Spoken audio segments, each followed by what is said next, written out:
No introduction needed here. Here with the great Jay Cutler, four-time Mr. Olympia, and going on 5. Took my first question right out, Jay. Thanks for doing that. Yeah, going for 5. 2013's here. You know, a lot of talk last year. Of course, leading up to last year's contest, didn't make it. Now, of course, all the talk, Jay's coming back for 13. 13 is here. First big show of the season, so here we are, Arnold Classic. The strive for 5, Jay. Now, we've talked many times in the past about, possibly equaling. People thought maybe you would have gone in the Arnold even because you wanted 4 and 4, that type of thing. But you want that one more title?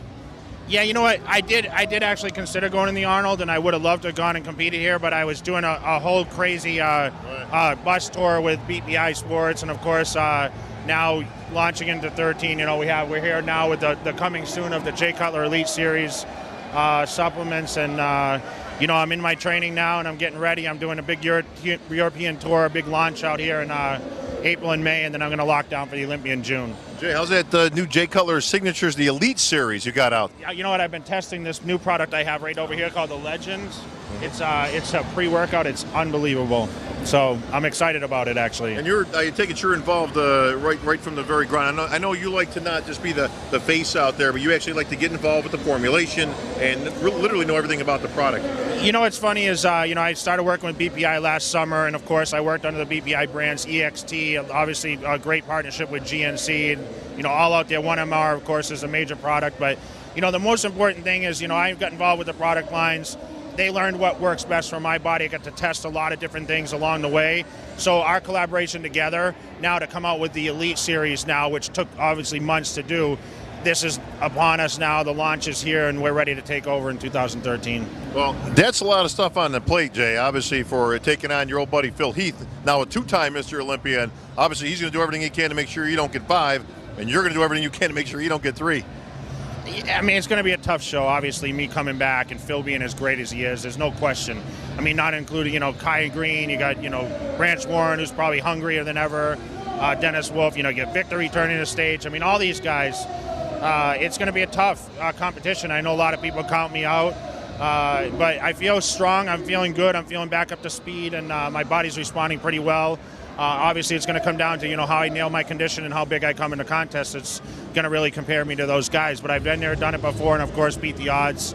So I'm really excited to come back and, of course, prove everyone wrong in the process. And just all the critics. Yes, I love to prove the critics wrong. You know that. Well, one thing nobody saw coming was you've actually teamed up with Chad Nichols, an adversary of yours in the past. You worked with Chad Nichols, right? Oh, yeah, I did.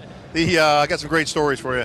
But, for those who don't know, Chad was in Ronnie's corner for all those years you were chasing Ronnie and all that. And, of course, he was touting Ronnie and didn't have too many kind things to say about you and playing that whole game. So now we got the Apollo Creed Rocky type scenario where he's actually in your corner. How did that come about? You know what? It's just funny. I mean, these are the guys, that studied me and obviously, watched every move that I made because obviously I was the biggest competitor against their guy they were training. So with us, I think, we came up with a formula that seemed to work, best for both of us. And, I think the best physique I have to come in is obviously a size advantage. Obviously the sharp conditioning that I've been carrying, a couple times in the last few years.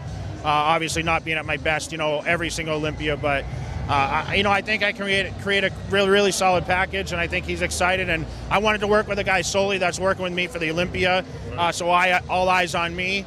That's the kind of the problem I've had in the past. I really didn't want to have a worry about the next guy that coach was working with. So obviously for me, it's trying to get bigger right now.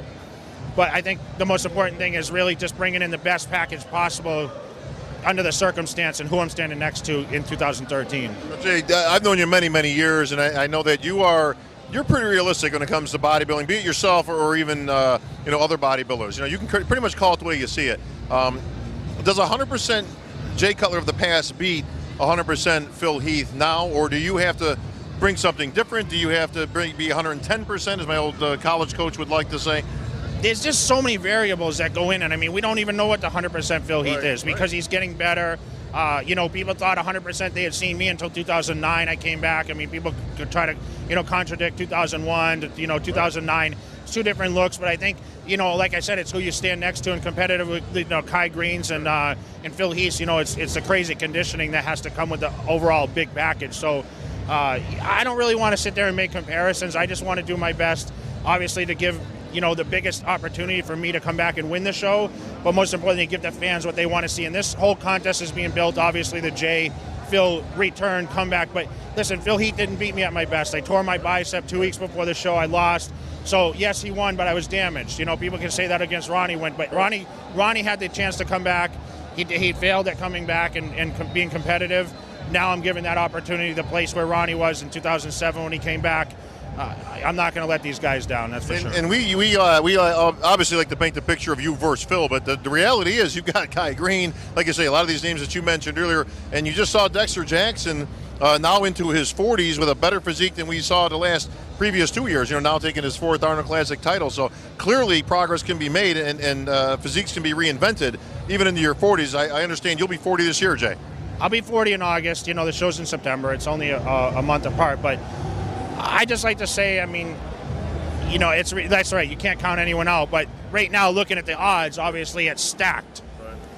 But it's been that way before, and that's how storylines are built. Obviously, it's a wide open show. I'm coming to win, and I will win. That's what I consider myself. And the fact that it matters, if you look at the stats, you haven't taken anything less than second place in 12 years or whatever it's been. I'm trying to protect that record, man. And I don't want to place another second. I don't have room for any more second place trophies in my house. Jay, what's the best case scenario for you? You go in, you beat Phil Heath, you win your 5th Olympia.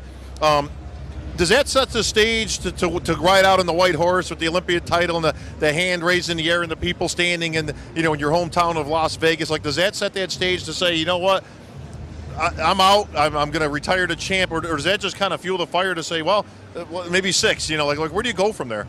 What's funny is, we had a discussion after 2011, after I tore my bicep in India. I said, I'll never compete again. Right. And I said, for sure. Now here I am coming back, and I will come back, and the thing is I'm sure probably in your head you're thinking, I wonder if he's going to get up there or not. But I'm coming back, and I told recently in a muscular development interview that's coming out obviously in the next issue, I said I should have a list on a sidebar that says the things that Jay Cutler said he wouldn't do, because there's a whole lot of lists there. You're supposed to be retired by now too, right? I was supposed to be finished. I was supposed to be done. And I don't want to say anything.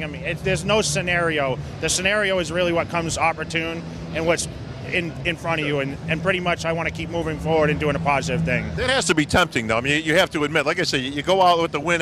You don't get a whole lot of opportunity. We've talked about that with Ronnie years ago, and maybe he should have kind of taken that opportunity to go out with the standing O in Vegas and all that. That's got to be just so tempting to just do, just because. How many times do you have that opportunity to go out as the winner? It's just so hard when you come to these events, and I still have the biggest lineups, and the fans are excited about 2013, and obviously I have to look and see what my body can do to perform. But ask Dexter, he probably would have thought the same thing. He wasn't improving for a couple of years. I'm sure it loomed in his mind, like, shoot, when this thing's coming to an end, and here he is revived. Who knows what his next move is? Absolutely. So it's exciting. This is what we need in bodybuilding. This is stories. Obviously for you, it's something to talk about. Sure.